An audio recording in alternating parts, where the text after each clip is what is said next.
বন্ধুসকল, আজি মই ধাননি পথাৰলৈ আহিছোঁ। যোৱা শুকুৰবাৰে আমাৰ ইয়াত গাঁৱৰে মানে এজন খেতিয়ক, এখেতৰ মানে 8 বিঘা মাটি খেতি কৰিছে বগা মনচুৰি ধান।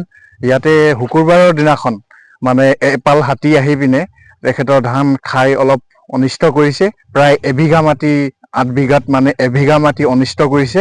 তাকে মই দেখুৱাবৰ কাৰণে আপোনালোকক আহিছোঁ। আপোনালোকে চাব পাৰে হাতীয়ে কেনেদৰে ইয়াত খাই চৰি পথাৰত তহিলং কৰি গৈছে। এই অৱস্থাত ইয়াত চাব পাৰে এই হাতীয়ে খাই মেলি এনেকে মল ত্যাগ কৰি পিনে এনেকে গৈছে। তাকে ইয়াত হাতীৰ ভৰি চিন চাব পাৰে। এইটো ভৰি চিন চাব পাৰে। এইটো হাতী কোৱা হাতীয়ে এনেকে মানে ধৰক ইফালে ইমান পথাৰ হৈ গৈছে, এইফালে এনেকে এইটো চাব পাৰে। পুৰা একদম আপোনাৰ এইফালে এনেকে মানে আপোনাৰ পথাৰ প্ৰকৃততে এনেকুৱা হয়। এইটো যোনটো দেখুৱাইছো প্ৰকৃততে ৰূপটো এনেকুৱা হয়, কিন্তু হাতী সোমোৱাৰ কাৰণে এনেকুৱা হৈ গৈছে। ধৰক চৰণীয়া পথাৰৰ নিচিনা হৈ গৈছে। খাই মানে শেষ কৰিছে। এতিয়া এখেতে মানে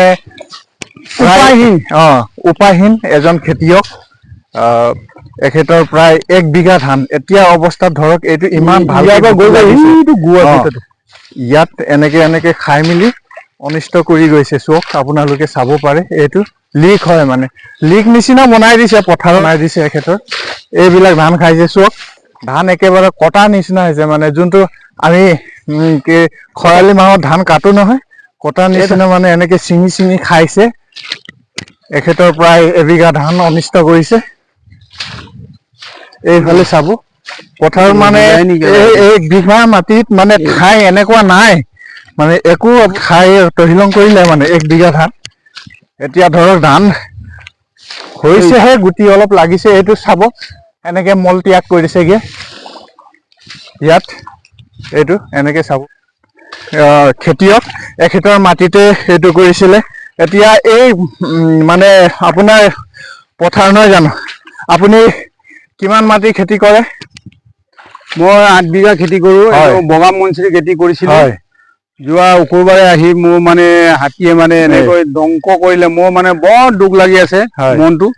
খেতি কৰিছো খাবৰ কাৰণে, কিন্তু যদি এনেকুৱা যদি একফালৰ পৰা বাৰিষা মাৰে, 2-3 বাৰ বাৰিষা মাৰি আকৌ ৰুইছিলোহে, আকৌ হাতীয়ে মাৰিলে আমি কি কৰি জীয়াই থাকিম? এইটো চৰকাৰে অলপমান আমাৰ ইয়াত এটা ফৰেষ্ট অফিচ দিব লাগে। সেই বৰপথাৰ নদী ব্ৰহ্মপুত্ৰ কাষত হাবিত থাকে, ৰাতি হলে ওলাই আহে। প্ৰায় ৰাতি 10টা-11টা বজাত আহেই আৰু আমাৰ উপায়হীন আৰু। গতিকে কি কৰো কি নকৰো, এনেকুৱা হলে আমি কেনেকে জীয়াই। আপোনাৰ মানে 8 বিঘা মাটিত প্ৰায় 1 বিঘা এনেকে তহিলং কৰি দিছে আৰু এইকেইটাও শেষ হ'ব, বাকী নাই, আহিয়ে থাকে। আৰু এখেতৰ কি হ'ল, অলপ আগতীয়াকৈ খেতি কৰিলে, সেইকাৰণে এখেতৰ ধানটো মানে ইয়াত আগতীয়াকে ধানটো মানে ফুটিছে।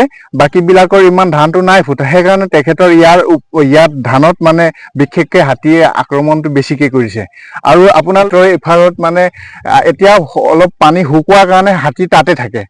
ধৰক কেতিয়াবা আহি মেলি তাতে থাকে। তাৰপাছত যেতিয়া ৰাতি হয়গে, ৰাতি হৈ পিনে এই কাষৰীয়া পথাৰ বিলাকত আহি পিনে এনেকে ধৰক অনিষ্ট কৰে ৰাইজৰ। এতিয়া আপুনি এই বিষয়ে কি ক'ব বাৰু? এতিয়া কি কৰিম আৰু, এতিয়া চৰকাৰে যদি আমাৰ ক্ষতিপূৰণ কিবা এটা যদি দিয়ে, চাই দিয়ে, তেতিয়া আৰু ভাল লাগিব। নহলে আৰু আমি আৰু কি ভিক্ষাৰী হ'ব লাগিব? খেতি কৰিও যদি খাবলৈ নাপাওঁ, উপায় নাই আৰু। আপুনি আমিতো এতিয়া চৰকাৰক টেক্স দিওঁ, আমাৰ ম্যাদী মাটি। চৰকাৰক টেক্স দিয়া মাটি যদি হাতীয়ে যদি খাই পেলাই, আমি ক'ৰ পৰা টেক্স দিম চৰকাৰক? কেনেকে আমি খাজনা দিম? ক্ষতিপূৰণ দিব লাগে, ইয়াৰ সম্পূৰ্ণ ক্ষতিপূৰণ দিব লাগে। এইবাৰ আপোনাৰ পানীয়ে যথেষ্ট অসুবিধা কৰিলে। পানীয়ে গোটেই কেইবাৰ ৰুলে বাৰু ইয়াত? 3বাৰ ৰোৱা। 3বাৰ মূৰতো একো হাতীয়ে এখেতে 3বাৰ ৰোৱাৰ পাছত যোনটো মানে পানীয়ে মৰাৰ পাছত আকৌ হাতীয়ে এনেকুৱা অৱস্থা কৰিছে এখেতৰ।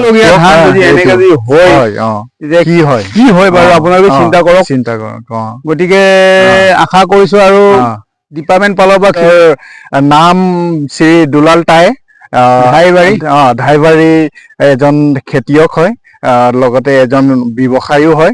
এখেতৰ মানে আজি এনেকুৱা অনিষ্ট হোৱাৰ কাৰণে আমাক খবৰ দিলে, খবৰ দিয়াৰ কাৰণে আমি আহি পিনে এখেতৰ মানে দেখুৱাইছো আপোনালোকক যে প্ৰকৃততে কিনো হৈছে তেখেতৰ পথাৰত, এইটো আপোনালোকক কেমেৰাত কৰি দেখুৱাইছো আৰু এখেতৰ মন্তব্য শুনোৱাইছো।